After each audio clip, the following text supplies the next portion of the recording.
मैं आपसे कहना चाहता हूं कि क्या वो जर्नी थी पेनफुल अब्राहम की अपने बेटे इसहाक के साथ 3 दिनों का सफर। आप अब्राहम की पेन का अंदाजा लगा सकते हो कि उन 3 दिनों में कितनी बार इसहाक ने पूछा होगा कि पिताजी हम कहां जा रहे हैं, किस पर्पस के लिए जा रहे हैं।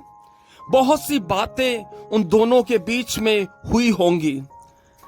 दिन तो बातों में बीत जाता था अब्राहम का इसहाक के साथ, और जितनी भी कन्वर्सेशन बाप बेटे के बीच में होती थी, आप इमेजिन कर सकते हो। मेरा ऐसा मानना है कि अब्राहम कम बोलता होगा, इसहाक ज्यादा बोलता होगा। अब्राहम सिर्फ उसको देखते हुए उसको सुनता था, क्योंकि वो जानता था कि मैं सैक्रिफाइस, बलिदान किसको करने जा रहा हूं।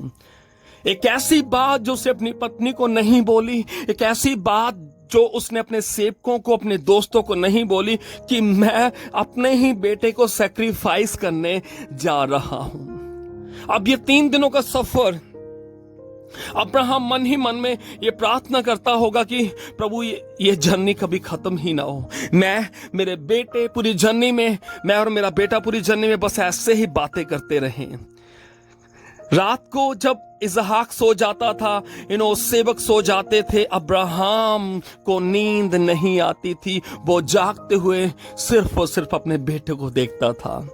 उसको नींद नहीं आती थी। उसके माइंड में यही था कि आज एक दिन माइनस हो गया। नेक्स्ट सुबह वो उठते थे, बातें होती थी, अब्राहम फिर सुनता था, इसहाक आगे आगे चलता था। रात को जब इसहाक सो जाता था, वो फादर फिर से अपने बेटे को देखता था। और सेम डे, नेक्स्ट डे भी ऐसा ही होता था कि अब्राहम जागते हुए इसहाक को देखता था। लेकिन सबसे बेस्ट बात क्या थी अब्राहम की, कि उसने परमेश्वर के शब्दों को नहीं टाला। उसने ओबीडियंट होकर परमेश्वर की बात को माना। और जब वो वहां उस माउंटेन पर पहुंचते हैं, वहां पर तो एक और अमेजिंग बात हो जाती है। जैसे अब्राहम इसहाक को मारने लगता है, उसे सैक्रिफाइस करने लगता है, परमेश्वर कहते कि इसे मत हाथ लगाना, मैं जानता हूं कि तुम इससे डरता है, तू एक धर्मी इंसान है। और वहां पर एक चमत्कार होता है। मैं चाहता हूं कि आप जरूर यहां पर ध्यान दें। अब किसी ना किसी को तो वहां पर सैक्रिफाइस करना था। अब्राहम के पास उन दिनों में मोबाइल नहीं था कि वो अपने दासों को कॉल करता कि जाओ मार्केट में वहां से एक मेमना लेकर आओ। No, he did not have to call anyone. वो किसी को कॉल नहीं करता। ना ही वो माउंटेन से चिल्लाकर बोलता है अपने सेवकों को जाओ कोई मेमना लेकर आओ। कलाम कहता है कि वहीं पर उसी माउंटेन पर परमेश्वर ने एक मेमने का इस्तेमाल कर दिया।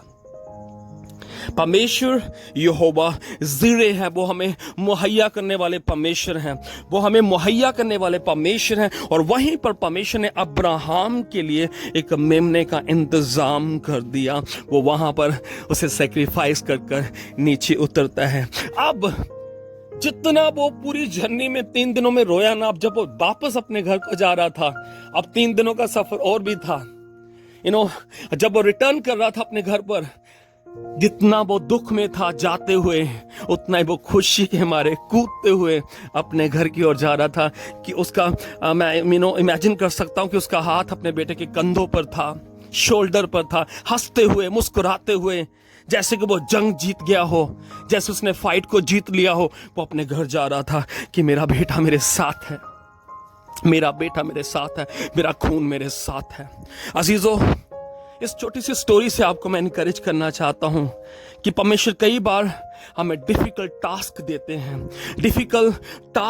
हैं, असाइनमेंट्स देते हैं, हमें उन्हें करना है, क्योंकि उसी में आशीष है, उसी में ही आशीष है। प्रभु ने उसकी टेम्पटेशन को क्यों लिया, परमेश्वर ने उसकी परीक्षा क्यों ली? क्योंकि अब्राहम, एक टाइम आता है कि परमेश्वर से ज्यादा अपने बेटे को प्यार करता है। परमेश्वर ये कभी हरगिज इस चीज को बर्दाश्त नहीं करते कि हम उससे बढ़कर किसी और चीज को प्यार करें। प्रभु इस छोटे से संदेश के द्वारा आपको बेहद ब्लेस करे।